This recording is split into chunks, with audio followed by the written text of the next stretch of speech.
Hello everyone, welcome to the Top. My name is Niharika Walia Bhatnagar and this is our lecture number 13 of संकल्प series जहां पर हम आज बात करने वाले हैं कैलकुलेशन ऑफ इंटरेस्ट की यानी simple and compound interest. Before I proceed further, इस टॉपिक से हमेशा पेपर में आया. ठीक है, this is one particular topic जो कंपाउंड इंटरेस्ट और सिंपल इंटरेस्ट दोनों से क्वेश्चंस बनते हैं. एंड सरप्राइजिंगली ऐसा नहीं है कि ये आपके प्रेजेंट सिलेबस का ही पार्ट है. जो प्रीवियस सिलेबस थे ये उनका भी एक बहुत इंपॉर्टेंट एरिया था. तो this particular topic is super important because ये कॉन्स्टेंटली पूछा गया है. So I will be covering the question जो एक्चुअली पेपर में आए भी हुए हैं और हमारे IIBF बुक के अंदर भी दिए हुए हैं. सो वो न्यूमेरिकल पोर्शन हम करेंगे और साथ ही साथ मैं आपको ना इसी पर्टिकुलर क्लास के अंदर एक छोटी सी ट्रिक भी सिखाऊंगी कैलकुलेशन की from your calculators. So please stay tune till the very and. और आप ये देखना चाहते हैं कि इसके किस तरह के क्वेश्चन पेपर में आए हुए हैं तो प्लीज एक काम कीजिएगा, just go through our link. यहाँ पर ना डिस्क्रिप्शन में एक लिंक गिवन है, उसके अंदर आपको एक PDF मिलेगी जिसमें आपको प्रीवियस ईयर क्वेश्चंस मिल जाएंगे. Previous year questions related to the examination आपको सारा उसमें मिल जाता है, which is going to be helpful for you because आपको ना आइडिया हो जाता है कि पेपर में कैसे प्रिपेयर करना है, कि पेपर की कौन कौन सी चीज़ें आपको मतलब कौन कौन से क्वेश्चन हैं, कौन कौन से टॉपिक्स हैं, क्या क्या करने वाला है, वो सब आपको मिल जाता है on that specific area. So I would suggest you कि आप एक बार उसको ज़रूर देखिएगा बिकॉज उसके अंदर 2023 से लेकर अब तक यानी 5 के 5 पेपर आपको उसमें मिल जाते हैं. आपकी प्रिपरेशन उससे और स्ट्रेंथन ही होगी. So let's begin with the specific topic, right. So जल्दी से डिस्क्रिप्शन में जाकर ज़रूर देख लीजिएगा वंस द सेशन एंड्स. तो डिस्क्रिप्शन को खोलिएगा और वहाँ से आपको वो गाइड कर देगा हमारी वेबसाइट की तरफ, right. So let's begin. Simple and compound interest देखिए, जब हम कोई भी इन्वेस्टमेंट करते हैं हमको चाहिए होता है ना कि काश उसमें कुछ तो रिटर्न्स आए. तो जब हमको वो रिटर्न्स चाहिए होती हैं that is what we define as simple and compound interest. Simple interest में ना एक पर्टिकुलर फिक्सिटी होती है कि जो आपका इनिशियल अमाउंट आपने लगा दिया ना, बस उसी के ऊपर ही आपको क्या मिलता रहेगा, रिटर्न्स मिलते रहेंगे. मतलब इसके अंदर जो भी आपको फर्दर इंटरेस्ट आ रहा है वो दोबारा से री इन्वेस्ट नहीं होता. यही मेजर डिफरेंस है सिंपल इंटरेस्ट और कंपाउंड इंटरेस्ट में. तो सिंपल इंटरेस्ट में आपको एक फिक्स्ड परसेंटेज लगाई जाती है of the borrowed amount. It can be the borrowed amount और the amount invested. For example बहुत से पोस्ट ऑफिस के अंदर आपको बहुत सी स्कीम्स है, I won't even specify the post office there, but yes ऐसे बहुत से इन्वेस्टमेंट्स है जहाँ पर अभी भी सिंपल इंटरेस्ट लगता है. So organisations can borrow funds on simple interest और also people can invest in those securities where they get simple interest. इसमें आपके पास एक फिक्सिटी ऑफ इंटरेस्ट आता है, हर बार आपका वो सेम रहता है. बेनिफिट ये रहता है कि मतलब आपको ना पता होता है कि आपको कितना अमाउंट आएगा एवरी ईयर. ठीक है, बट जितने ईयर्स और मंथ्स बढ़ते जाएंगे अमाउंट पे भी उतना ही फर्क आएगा.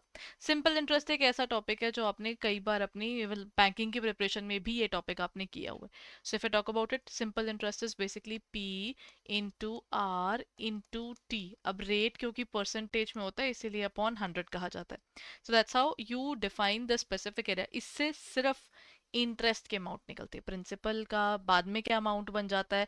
बिकॉज ऑब्वियसली बात है ना, आप क्या करोगे, पहले आप प्रिंसिपल आपका एक डिफाइंड था, in that principal you will interest this simple interest, इसको आप ऐड करोगे, उसके बाद जो आएगा that is basically your amount. So हमको क्या करना है, हमको इन क्वेश्चंस में पहुंचना है इस तक, ताकि आपको ये आइडिया हो कि by the end of the time what is the specific amount you and I would be receiving. So ये चीज यहाँ पर डिफाइन कर दी जाती है एज अमाउंट. ठीक है. आप चाहें तो ये वाली चीज़ें ना अपने हाथ से नोट जरूर करके रखें. आई नो कई बार लगता है कि यूट्यूब से हम कोई चीज़ देख रहे हैं, कोई बात नहीं दोबारा देख लेंगे, why to note it down. But जब जब एग्जामिनेशन पास होता है ना तो आपको ये वाली चीज़ें ना दिखती नहीं है. बहुत नॉर्मल है कि पैनिक के अंदर और इतना कुछ देख चुके होते हो कि ये चीज़ ना कहीं मिस आउट हो जाती है. तो it's always better that you actually go through these things. ठीक है. देन हमारे पास आ जाता है a person invested 60,000 in an investment scheme and a simple interest rate was is of 12% per annum. If the investment is to mature in 2 years, 2 साल बाद ये इन्वेस्टमेंट आपकी मेच्योर हो जाएगी. मैंने कितने रुपीज लगाए हैं जी, मैंने लगाए हैं 60,000 rupees. That is your principal. They have given कि आपका जो रेट है वो पर एनम कितना है, दैट इज 12%. पर एनम, है ना। और ये आपका प्रिंसिपल हो गया, रेट हो गया, और टाइम कितना है जी, time is 2 years। So what can we do in this case, मेरा जो सिंपल इंटरेस्ट है that will be P into R into T upon 100। तो हम क्या कर सकते हैं, that is going to be 60,000 multiplied by 12% into the time is basically 2 years। So आप यहाँ पे 2 से ही मल्टीप्लाई कर दीजिए, बिकॉज आपको रेट पर एनम दिया हुआ, तो आपने क्या करना है, 60,000 को मल्टीप्लाई करना है 12% से और इंटू 2। सो यहाँ पर आपका जो total amount of simple interest आ रहा है, मतलब आपका जो इंटरेस्ट इकट्ठा होगा 2 सालों में, that is going to be 14,400। ठीक है ना। अब ये तो आपका सिंपल इंटरेस्ट कैलकुलेशन हुआ है। बट यहाँ पर ये तो फर्स्ट पार्ट हुआ, amount of the total interest to be received. ये तो फर्स्ट पार्ट हुआ। सेकंड का क्या करेंगे, आप total amount to be received after 2 years। आपको 2 years के बाद में कितने रुपए मिलने वाले हैं, तो अगर आपने वो निकालना है, that is your amount. Amount का फॉर्मूला होता है principal plus interest.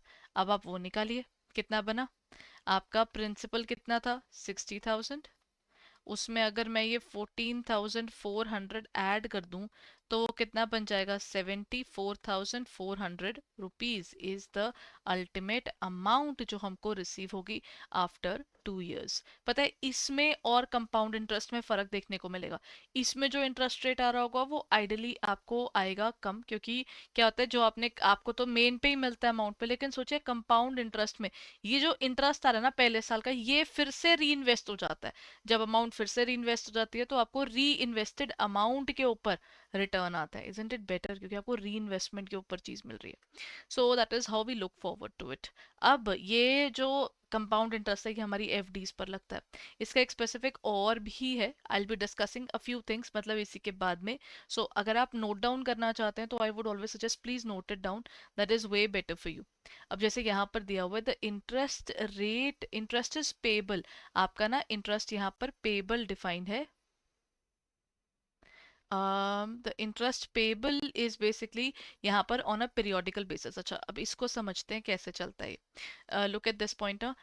Compound interest में क्या होता है, आपने एक प्रिंसिपल लगाया, 1 साल पूरा हो गया, आपको क्या आया होगा इसके ऊपर, इंटरेस्ट आया होगा। तो यहाँ इस सिचुएशन पर आपको इंटरेस्ट भी आ चुका है। तो अब आप क्या करोगे, जो प्रिंसिपल प्लस इंटरेस्ट है ना, ये दोनों दोबारा से री इन्वेस्ट हो रहे हैं। इसका मतलब आपको इस इंटरेस्ट पर भी इंटरेस्ट मिलता है। That is why it is called compound interest. और कंपाउंड इंटरेस्ट का आइडियल फॉर्मूला होता है amount is equal to principal P1 plus जो भी आपका रेट है रेस टू पावर n। ये ना इसका कम्प्लेक्स फॉर्मूला दिया हुआ है, बेसिकली इसके पीछे का रीजन भी मैं आपको अभी बताऊंगी। ये एन और एन जो डिफाइंड है ना, ये हम अभी करेंगे, हाँ। तो जस्ट स्टे ट्यून्ड। अब जैसे यहाँ पर हम कंपाउंड इंटरेस्ट का फॉर्मूला बताया, this P1 + R raise to power n, ये ऐसे दिया जाता है। अच्छा एवरीवन, अब इसके साथ अगर मैं बात करूं, मैं आपको दे दूं कि जी 10,000 रुपीज मैंने लगाए हैं and that is there for 3 years, और मेरी परसेंटेज है 20% की। तो आपको 20% ऐड करना है 3 years का। टेक्निकली अगर देखा जाए, all I have to do is 10,000, और यहाँ पर आया 1.20 रेस टू पावर क्यूब, है ना। Just pick up your calculators and try this calculator hack. If you haven't tried it yet तो डेफिनेटली ये आपको अच्छा लगेगा। एंड अगर ये हेल्प करता है तो प्लीज़ इसके लिए ना कमेंट सेक्शन में मुझे बताइएगा ज़रूर, if it has been helpful to you. अब जैसे यहाँ पर है कैलकुलेटर हैक्स के अंदर, आप ना कैलकुलेटर पर प्लीज़ पिकअप योर कैलकुलेटर्स, अपने नॉर्मल कैलकुलेटर पिक कीजिएगा, और जिस कैलकुलेटर में जो ये ट्रिक है नहीं हो रही, वो पेपर में मत लेकर जाइएगा, बिकॉज वो आपके काम के नहीं होंगे। क्योंकि ये टॉपिक जो हम अभी करेंगे, इसका कनेक्शन आपके एनुइटी के साथ में आने वाले ऐसे कई टॉपिक्स हैं जिनमें हम इसको कवर करने वाले हैं। तो अगर आपने अभी इसका इस्तेमाल नहीं कर पा रहे हो बिकॉज ऑफ एनी रीजन कि आपके कैलकुलेटर में ये फीचर नहीं है, तो ये बेटर नहीं है आपके लिए वो calculator. So pickup your calculators and जैसे मैंने 1 + 20% किया ना, अगर आपको ये भी कैलकुलेटर पर अभी नहीं पता कैसे निकालते हैं, तो आप क्या कीजिए, कैलकुलेटर पर टाइप कीजिए, पहले आप बेसिकली टाइप कीजिए, जो टाइप करने में सीधा वही लिख रही हूँ ताकि आपको पता चले, 1 देन प्लस देन 20%। ठीक है, if I click on 1 + 20 and then percent, तो वो ऑटोमेटिकली जो आपके नॉर्मल कैलकुलेटर्स हैं उसमें इक्वल टू तो दबाने की जरूरत नहीं पड़ती, ये अपने आप ही 1.2 देने लग जाता है। बट कुछ कैलकुलेटर्स है जिसमें इक्वल टू दबाना पड़ता है तो आपको पता चलता है कि हाँ जी वो वैल्यू बनकर आई है। तो वो आपको देखना पड़ेगा कि आपका कौन सा कैलकुलेटर है। जैसे मेरे कैलकुलेटर में इक्वल टू दबाना मुझे नहीं पड़ा, तो it gave me 1.2 automatically. Now I need the cube of something. Ideally लोग क्या करते हैं, मैम इसमें है क्या, कुछ करना ही नहीं है। एक काम करते हैं, हम कैलकुलेटर उठाते हैं और लिखते हैं 1.2 इंटू 1.2 इंटू 1.2, बस आंसर आ गया। हम इस पर टाइम क्यों वेस्ट कर रहे हैं? What if I tell you ये करने की जरूरत ही नहीं है। अगर मैं कैलकुलेटर यूज कर रही हूँ तो मुझे इतनी मेहनत करने की जरूरत क्यों पड़ रही है? अगर इतनी बार ही टाइप करना है तो कैलकुलेटर का मुझको फायदा क्या है? Now let's talk about that part. अब everyone, please note this point down, this is super important. Whenever you are using your calculators and trying to find square, cube roots आ गया, आप क्यूब्स मान लीजिए, क्यूब्स है आपके पास, then आपके पास 4 times है, 8 times है, 10 टाइम्स है, आप क्या बार बार वो नंबर लिखते रहोगे? कैलकुलेटर इसका समझदार नहीं हो सकता, वो होता है क्योंकि। चलिए, आप सबसे पहले कैलकुलेटर पर लिखिए 1.2। आपको पता है कि वो कैसे आया? वो मैंने ये पूरी ब्रैकेट सॉल्व कर ली, इसका क्यूब करना था। पहले मैंने 1.2 लिखा, अब आप मल्टीप्लाई पे क्लिक कीजिए। ठीक है, जस्ट एक बार मल्टीप्लाई पे क्लिक करना है। I am again telling you, 1.2 multiply पर सिर्फ एक बार क्लिक करके इक्वल टू दबा दीजिए, दोबारा 1.2 नहीं दबाना। कैलकुलेटर समझदार है इस चीज को लेकर, उसको पता है कि 1.2 ही दोबारा मल्टीप्लाई करना है। तो यहाँ से आपका स्क्वायर निकल आएगा। जब आप स्क्वायर निकल चुका होगा, बस एक और बार मल्टीप्लाई करना है। अब आप एक और बार इक्वल टू पे क्लिक करेंगे ना, आपके पास क्यूब आ जाएगा। द रूल सेज कि जब आप कैलकुलेटर पर इसकी वैल्यू निकालते हैं तो जो भी आपकी पार वैल्यू होती है उससे एक कम आपको इक्वल टू पे क्लिक करना है। So if I am doing this, 1.2 है, मैंने मल्टीप्लाई पे क्लिक किया, फर्स्ट इक्वल टू दबाऊंगी तो मुझे मिल जाएगा इसका स्क्वायर। अदरवाइज आपको पता है 12 का स्क्वायर इज 144, तो वो 1.44 आ जाएगा। अब अपने कैलकुलेटर पर भी वो देखिए, मैंने मल्टीप्लाई के बाद दोबारा 1.2 पे क्लिक नहीं किया, मैंने सीधा ही इक्वल टू दबाया, मुझे उसने वो वैल्यू दे दी। एक और बार क्लिक करूंगी तो वो मुझे तो देगा 1728, that is here it is 1.728। तो आपको ऑटोमेटिकली ये वाली वैल्यू मिल जाएगी। अगर आपको ये वाली वैल्यू ऑलरेडी उसने निकाल कर दे दी है अब, ठीक है, अगर आप ये दबाओगे तो आपके पास एंड में वैल्यू आनी चाहिए 1728 की। 1.728 को बस आपको 10,000 से मल्टीप्लाई करना है and you get the answer, that is 17280। इसका आंसर आपका आ जाएगा 17280। एंड इनफैक्ट इस केस में हमें क्या नहीं करना पड़ा, इस केस में मुझे एक चीज़ तो डेफिनेटली नहीं करनी पड़ी, वो है एक्स्ट्रा मेहनत in terms of the calculation. So it plays a super important role कि हम जब ऐसी चीज़ें करते हैं, हमको पता होना चाहिए कि इन केसेस के अंदर में हम किस तरीके से अपना टाइम बचा सकते हैं। बिकॉज पेपर में तो अपना ही टाइम लगना ना, और जब और ऐसे टॉपिक्स करते हैं तो इनके अंदर ज़रूरी होता है कि हमसे कहीं पर कोई प्रॉब्लम ना ही रह जाए, तो वो ज़्यादा अच्छा है। So let's continue further everyone. Okay, look at this part, we are done with this. अब इसका ना एक और पॉइंट करवा देती हूँ। जैसे यहाँ पर दिया हुआ है, if the interest rate and deposit remains the same, more interest is earned, आपका over the period of time वो आपका बढ़ता है, is earned by decreasing the compounding period. अगर आप चाहते हो आप कंपाउंडिंग ना, जैसे अगर 1 साल बाद करते हो, आप 6 महीने बाद करोगे, इंटरेस्ट और बढ़ जाएगा, बिकॉज जो भी इंटरेस्ट आ रहा है वो फिर से लग रहा है। आपका प्रिंसिपल अमाउंट जो बार बार री इन्वेस्ट हो रहा है, अगर वही बढ़ता जाएगा तो ऑब्वियसली आपका टोटल अमाउंट भी बढ़ता जाएगा। तो अगर आप क्वार्टरली कर रहे हो तो आपको और भी जल्दी में पैसा मिलेगा, और भी ज़्यादा पैसा मिलेगा। अगर मंथली कर रहे हो तो और ज़्यादा पैसा मिलेगा। दैट्स द बेसिक रूल जो कंपाउंड इंटरेस्ट में होता है। If the interest is compounded continually, आप लगे हुए हो उसको बार बार कंपाउंड करने, तो the formula is A is equal to P E R T. मतलब यहाँ पर आर आपका रेट ऑफ रिटर्न है एंड टाइम वहाँ पर डिफाइंड है। यहाँ पर एपिसिलॉन यानी ई की वैल्यू है 2.71828। ठीक है, तो हर जगह पर इसके रूल्स अलग अलग होते हैं। दिस इज नॉट समथिंग जो हमारी बुक में ज़्यादा यूज होता है, पेपर में है, लेकिन हाँ ये ज़रूर है, rule of 72। What do you mean by the term rule 72? Rule 72 कहता है, मैंने आपको पूछा कि सर कितनी देर में मेरी जो एफडी है वो डबल हो जाएगी, आपने बोला मैम लगाए कितने रुपए हैं? मैंने कहा सर मैंने लगाए हैं मान लीजिए 10,000 रुपीज़ लगाए। तो आप पूछोगे मैम रेट ऑफ इंटरेस्ट क्या चल रहा है, तो मैं कहा आप बताओ सर क्या चल रहा है, आपने बोला मैम अभी 10% चल रहा है।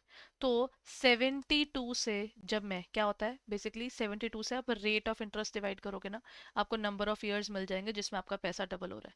सो इस केस में अगर मैं 72 डिवाइडेड बाय 10% कर रही हूँ ना यहाँ पर, तो यानी 7.2, यहाँ पर 10 से ही डिवाइड करना है हमने।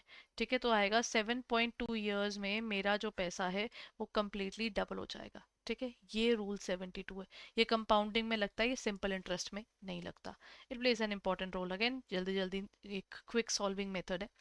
देन ये रहा आपका क्वेश्चन, ये क्वेश्चन पेपर में आया भी हुआ है, जो आपका 2023 के अंदर भी इन्होंने आई थिंक पूछा था, और 2022 के जो पेपर्स थे उसमें भी ये क्वेश्चन आया हुआ था। This is something that is given in the book itself as well, because ये पहले पेपर्स में आता था, तो वहीं से उठाकर ये क्वेश्चन आपकी बुक में आज डाला हुआ है। तो let's look at the question further.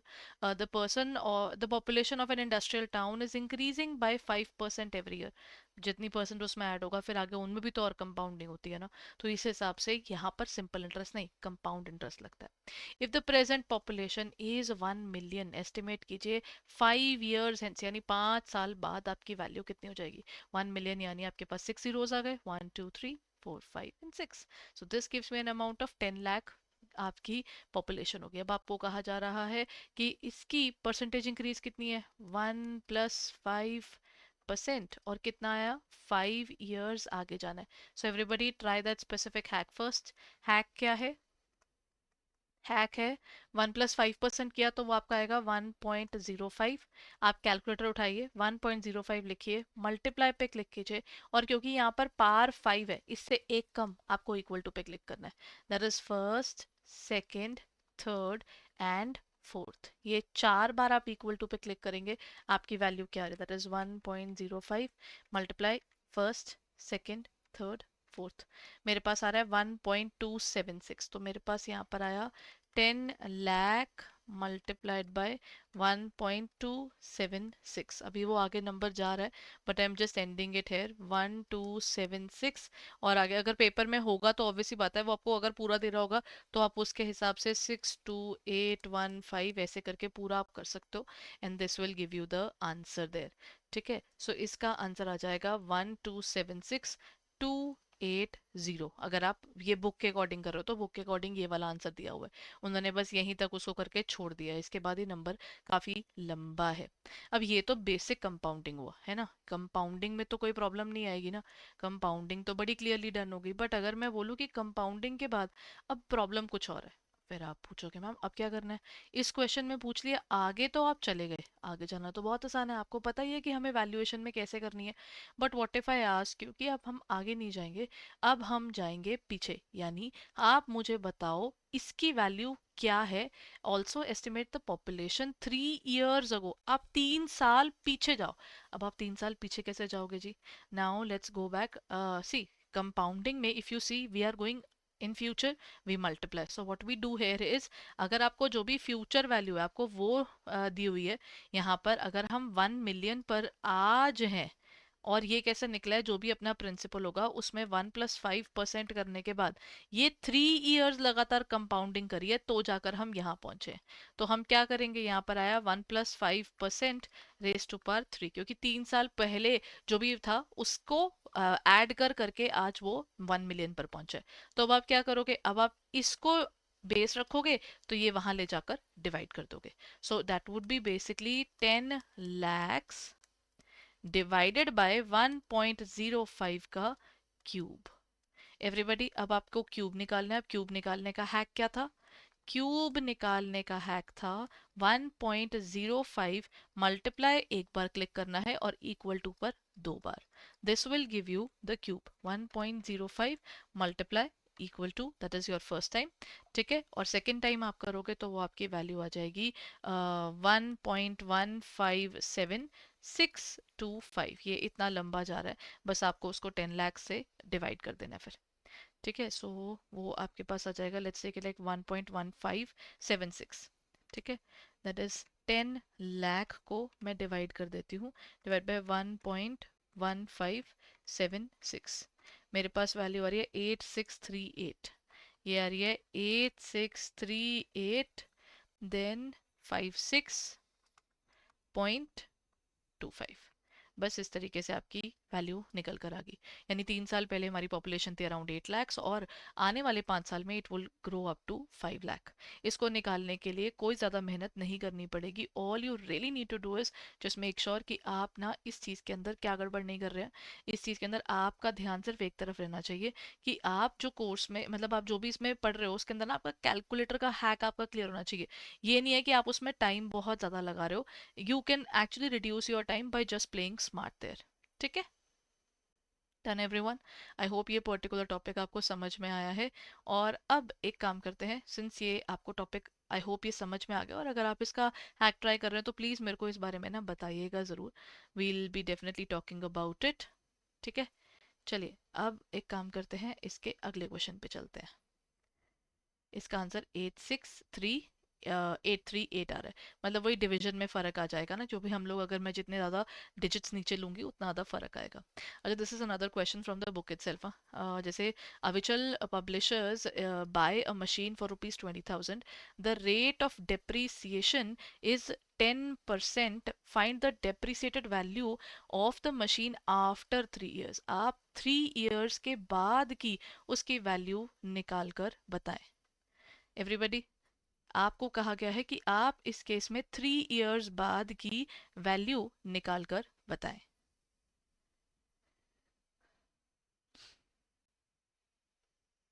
कैसे निकालेंगे? क्वेश्चन कह रहा है कि अच्छा, डेप्रिसिएशन के हिसाब से हमने मशीनरी खरीदी है 20 years की, रेट ऑफ डेप्रिसिएशन निकालने के लिए यहाँ पर वो कहता है आपका this is your principal, rate of interest is what 10%, and your time is basically 3 years। ठीक है, अब इसकी वैल्यूएशन निकालने का पूरा तरीका, यहाँ पर एवरेज रेट ऑफ डिप्रिसिएशन के लिए कहा गया है, तो इसका पूरा तरीका क्या रहने वाला है बताइए।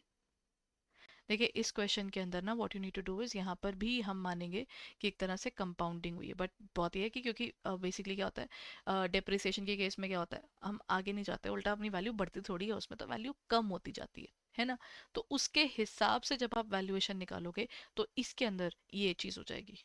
आंसर ही दिख गया, चलिए आंसर भी देख लेते हैं फिर। आप देख सकते हैं यहाँ पर प्रिंसिपल दिया हुआ है आपका 20,000 का, रेट दिया हुआ है 10% का। बुक वैल्यू 3 साल बाद कौन सी होगी? 3 साल बाद वैल्यू बढ़ेगी नहीं, 3 साल बाद वैल्यू कम हुई होगी। तो आप कह सकते हो 1 - 1 पॉइंट 1, और यहाँ पर आप क्यूब लेंगे। ठीक है ना, यहाँ पर आप क्यूब लेंगे तो इस तरीके से ये 20,000 इंटू 0.9 का क्यूब होगा, आप उसको निकालेंगे तो आपकी वैल्यू निकल कर आएगी ये। तो बुक वैल्यू आपकी आफ्टर 3 years है 14,580। 3 साल बाद अगर आपकी पहले अमाउंट ही इतनी रह जाएगी तो 20,000 में से 14,580 आप माइनस करोगे तो आपको मिल जाएगा 5,420 का अमाउंट। मतलब आपकी टोटल डेप्रिसिएशन जो लगी हुई है। अगर क्वेश्चन कहता है आप डेप्रिसिएशन भी निकालो कितनी है, तो 3 साल की डेप्रिसिएशन आपके पास ये रही, और ये आप बोलोगे जो 5,420 है जी, ये तो 3 साल की डेप्रिसिएशन है। कहते 1 साल की कैसे निकालोगे? कहते बस इसको 1/20,000 से डिवाइड कर दीजिए और ये एनुअल डेप्रिसिएशन में निकाल लीजिए। एनुअल डेप्रिसिएशन निकाली तो वो निकली 9.033%।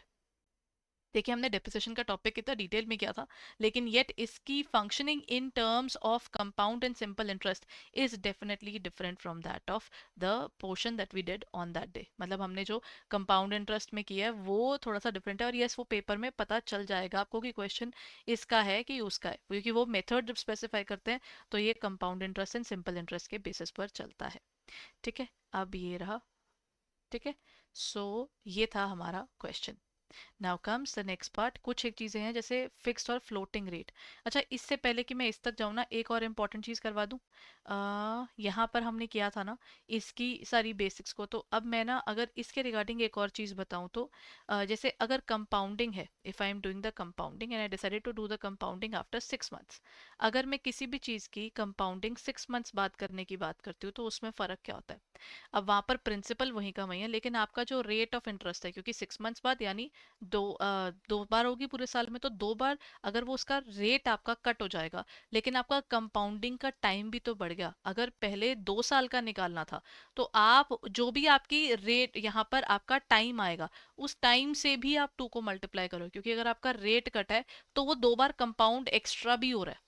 वहीं अगर क्वार्टरली कहा जाएगा तो 1 प्लस ये जो रेट है, ये आपका 4 बार एक एक साल में 4 क्वार्टर होते हैं, तो 4 क्वार्टर से डिवाइड होगा और टाइम 4 क्वार्टर से मल्टीप्लाई भी होगा। This is the importance of compound interest. ठीक है। देन अब बारी आती है इसके और कौन कौन से टाइप्स हैं, ये आपको याद रखने हैं, प्लीज चाहे तो इसको नोट भी कर लीजिएगा। Then fixed versus floating rate. Fixed rate क्या होता है? फिक्स्ड रेट होता है कि एक सेम अमाउंट ऑफ इंटरेस्ट रहता है, वो आपका पूरे टेन्योर में। ये नॉर्मली कहते हैं, ये ना शॉर्ट टर्म लोन्स के लिए अच्छे हैं। ठीक है। This rate is normally higher than the floating rate as it is not affected by the market conditions. इससे कोई फर्क नहीं पड़ता। तो लॉन्ग टर्म के अंदर अगर आप ज़्यादा ही फिक्स पर रहते हो तो ऑर्गेनाइजेशंस को अपना इंटरेस्ट रेट कट करने का मौका नहीं मिलता। If I look at the floating rate, floating rate कहता है कि आपके केस में आपका फ्लोटिंग या वेरिएबल, ये आपका समय के साथ मार्केट के साथ में ये चेंज होता है और ये आपके बेंचमार्क रेट से मैच करता है। तो नॉर्मली जो लॉन्ग टर्म लोन्स है ना, उसमें बैंकर्स खुद हमें रेकमेंड करते हैं कि ma'am you should definitely go for floating rate of interest rather than fixed rate of interest. फिर आता है front end versus back and. Front end interest में क्या होता है कि आपका जो इंटरेस्ट है वो पहले ही काट कर आपके प्रिंसिपल में से सिर्फ नेट अमाउंट आपको लोन की तरह दी जाती है। मतलब इंटरेस्ट आप पे नहीं कर रहे हो, आपने आपका इंटरेस्ट कट के ही आपको अमाउंट दी जा रही है। आप पूरी पेमेंट करोगे तो जो गैप है वो इंटरेस्ट के तौर पर हमारे पास आ रहा है। More effective interest rate as the borrower gets less amount for use, where as interest is applied on full amount, आपकी पूरी अमाउंट पर आपका इंटरेस्ट लग रहा होता है, तो एक तरह से ज्यादा इंटरेस्ट भी जा रहा है। बैक एंड इंटरेस्ट जो नॉर्मली किया जाता है, पहले आपको पूरा का पूरा लोन दे दिया जाता है, उसके ऊपर धीरे धीरे इंटरेस्ट रेट कटता जाता है। तो एक आता है फ्रंट एंड और एक आता है आपका बैक एंड। ठीक है। अब बारी आती है आपके क्वेश्चंस की। So this is one of the questions which was asked in probably 2023। Compound interest for 1 year is calculated with the help of which of the following formulas in case of interest is compounded and quarterly? Everybody, अभी हम पढ़कर भी आए हैं। Quarterly अगर आप कर रहे हो तो क्या आएगा इसका answer? P1 plus R, P1 plus R raised to power 4, P1 plus R divide by 2 उसका स्क्वायर हुआ, या फिर R/4 एंड यहाँ पर आपके पास in the power is also 4। What's gonna be the answer everyone? The correct answer here is gonna be D. इसका answer आएगा डी। ठीक है। क्योंकि उसमें आपका डबल होता है और फिर वही आपका डिवाइड में जाता है। Now comes the next question which says what is the amount of simple interest if the principal amount invested is 1,60,000 at the rate of 10% for the period of 30 months period. ये question ना पहले भी पूछा था 2022 के जो papers आए हैं उससे पीछे वाले थे, उनसे ये क्वेश्चन ज्यादा आया है और उसके बाद आप लोगों के पेपर में भी ये क्वेश्चन आया हुआ है। सो यू कैन इमेजिन ये क्वेश्चन उनके लिए कितना इंपॉर्टेंट है। ठीक है। यहाँ पर आपको बोला गया सिंपल इंटरेस्ट का तो फॉर्मूला है, मुश्किल तो नहीं होना चाहिए। But problem is what do you mean by 30 months here, जबकि आपका रेट ऑफ इंटरेस्ट तो पर एनम दिया हुआ है। चलिए इसको सॉल्व करें। मतलब ये वाली चीज़ है ना आपको समझाने वाली नहीं है, वरना मैं आपको एलिमिनेशन करके भी वो बताती। अब जैसे मेरा प्रिंसिपल है 1,60,000 का, ठीक है। मेरा रेट है यहाँ पर 10% का इंटरेस्ट का। अब उसके बाद यहाँ पर 30 है, 30 मंथ्स यानी अब आप ये तो मंथ्स में दिया हुआ है और ये रेट ऑफ इंटरेस्ट जो आपका वो ईयर में दिया हुआ है, तो आप इसको मंथ्स में कन्वर्ट कीजिए ना, मंथ्स को ईयर में कन्वर्ट कीजिए। 30 मंथ्स फिर आप डिवाइड बाय 12 कर दीजिए, तो ये नंबर ऑफ ईयर्स में बन जाएगा और नंबर ऑफ ईयर्स से ये मल्टीप्लाई हो जाएगा। तो दैट इज वाई ये क्वेश्चन थोड़ा डिफरेंट हो जाता है। तो 1,60,000 इंटू आप 10% कर दीजिए, इंटू आप कर दीजिए 30 डिवाइडेड बाय 12। तो उसके हिसाब से मेरे पास आंसर आ रहा है सी, दैट इज 40,000। ठीक है। क्वेश्चन ईजी है, क्वेश्चन में कुछ नहीं है, बस इसका ना ट्रिक है, वो आपको ट्रिक याद रखनी है।